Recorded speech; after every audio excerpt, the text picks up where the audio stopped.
सबसे पहले सुबह उठकर 4 बजे स्नान कर ले, अच्छी तरह से तैयार होकर पूजा का संकल्प ले और भोलेनाथ से इस व्रत के मुख्य उद्देश्य अपनी पति की लंबी आयु और उत्तम स्वास्थ्य की कामना करते हुए यह व्रत का संकल्प ले।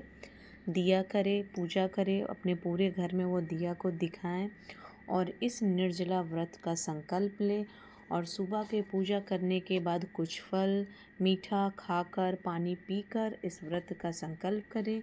दिन भर व्रत में रहें, निर्जला व्रत में रहें।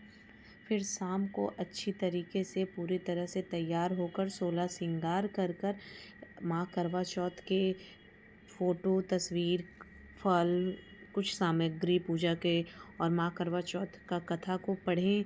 फिर माँ करवा चौथ की कथा को पढ़ने के बाद पार्वती जी को कुछ सुहाग का सामान अर्पित करें।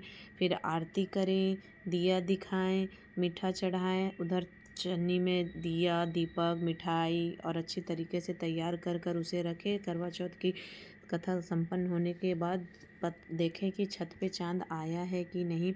जैसे ही छत पे चाँद आपको दिखाई देने लगे वैसे ही अपनी थाली को तैयार करके अच्छे से छत पे चले जाएं और चाँद को देख लें। फिर उसके बाद अच्छे से सारे सामान को एकत्रित करने के बाद अब चंद्रमा को देखकर उन्हें अगरबत्ती से दिया दिखाएं, चाँद देखें, चाँद को फिर अर्घ दें और उसके बाद फिर अपने पति को लंबी आयु की कामना करते हुए पूजा करें। चन्नी से चाँद को देखें और अपने करवा चौथ का व्रत को तोड़े। चाँद को चन्नी से देखने के बाद अपने पति को भी देखें और उनसे अपने सौभाग्य के प्रति दीर्घ आयु होने का वरदान मांगे और अपने पति का पैर छूना भूले नहीं और उनसे यह सौभाग्य मांगे कि वह जिस तरह से माता पार्वती ने अपने सौभाग्य और सुहाग की रक्षा की है, मैं भी अपने सुहाग और सौभाग्य की रक्षा कर सकूं, उस लायक मुझे बनाए। हाथ में जल लेकर निम्न प्रकार से